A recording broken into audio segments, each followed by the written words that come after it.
All right, now I'm going to show you in Zoom how to schedule a meeting and how to use different links or the same links. Now, after you logged in your account, either on your on the application or on the browser, just come here first, meetings. Okay, in this meetings part, there is this plus sign. When you click this, it gives you an option of schedule meeting. Select this. Here how you can schedule a meeting. Maybe it is my let's say year 10 physics, assuming, and starting Monday. All right, fine. And the time you can put here, let's say it's 12 noon, 1 hour. Now, either you can say recurring meeting and make this meeting happen again and again at this time and day, or you have these options, using meeting ID or generating automatically, or using the personal meeting ID. If you say generate automatically, for every meeting that you schedule, it will generate a different link. But if you want your link to be fixed, constant, this is the one. You will select this, and you can assign a password if you want. You can give a password.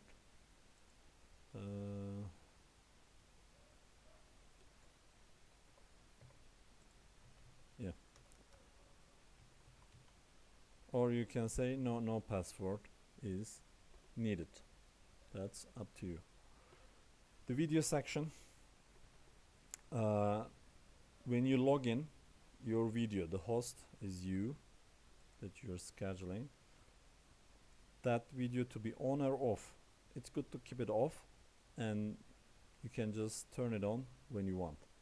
Participants, as they come on board, come to the meeting, will their videos be off or on? If you're having this class, if for students, it will be good to have it on instead of telling them again to turn on their videos. Another important thing here, audio. Where you connect, it's telephone and computer audio. That's default, that is okay. Calendar, and here we have some more important options, advanced options. Let's see what we have done here. These are very important for teachers. Now look at this. Enable waiting room. If it is a paid account, you can enable the waiting room. That means when people connect, they can't join the meeting right away. They'll wait in the waiting room. You'll accept them. So the random people cannot come without your approval. That can be helpful, but this is only for the paid accounts. I don't know for unpaid accounts, for the basic account, if they made it default or not. Maybe that changed because recently they made some changes. Enable join before host. If you select this, so participants will join and they can interact with each other as they are waiting for you. But if it is for students, for class, don't do that. Mute participants on entry. That's something very important. Okay, mute participants on entry. So as people trickling in your meeting, they're not going to create noise from their home. They're not going to bring those noise there. Only authenticated users can join. That's can be used as well. So students should log in with their school account to Zoom, then join with that. So that way their name, their identities will be clearer to you.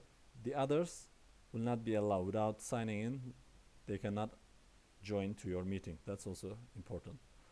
Automatically record meeting, that's not recommended, but you can make it automatic. If you see that you keep forgetting, when the class begins, when you join, the recording will begin automatically, because it's very common that you may forget it.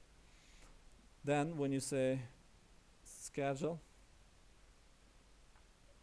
Oops, sorry. Start date. Okay, let's say tomorrow. Time zone, okay. Schedule. It will take you to one of the calendars. You can check your school account, say allow, but this is not a must. You can just skip. And your meeting is created here. So you can copy the link and share. You can put it into your on your LMS on your page and so on. Okay, I have 5 more minutes. Good. Now there are some other settings I want to share, which is very critical for teachers, as they do. Time has come and you want to start the meeting. Just start it. So the students will be joining. They are coming in. As they join, you will see the participants here. You can have all participants on the right hand side. You can open the chat as well, the Zoom group chat. Now there are very critical settings here that I want you to pay attention. As you can see, by clicking this mute all, you can mute all participants with one click. That's very helpful. And you can unmute all. And if there is a situation that you don't want them to unmute themselves, I think that's one of the common problems we're having in our classrooms. There are these menu button here. Click.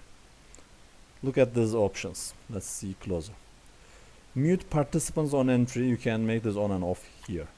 Allow participants to unmute themselves. That's the magic bullet. If you tick this, participants can unmute themselves. But if you uncheck this, participants won't be able to unmute themselves. So students will not be able to unmute themselves.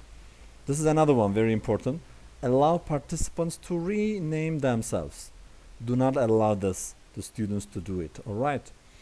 Play entry exit chime as they come in. That chime sound to play or not. Enable waiting room. If this is available in your account, you can make this available. And you can lock the meeting. Meeting has begun. Maybe it's been 10 minutes and you don't want any other participants to come. It is time. We are just doing our training, so you don't want to bring anyone else in. If somebody is late, sorry. So you can lock your meeting and do not allow the others to come in. So the chat will be taking place on this side. There are some functions here. Participants can chat with everyone publicly and privately. That means participants can chat among each other. For students, do not allow that. Say only publicly. Whatever they write, it will come to here and you can see it. So don't allow them.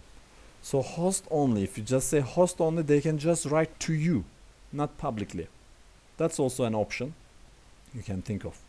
Let's see those options down here closer.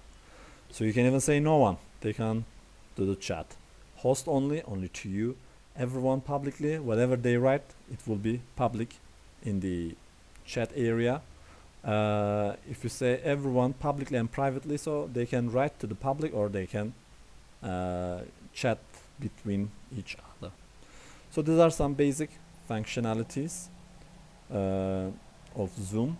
I'm sure it will be very helpful as you're doing your online teaching. Thank you.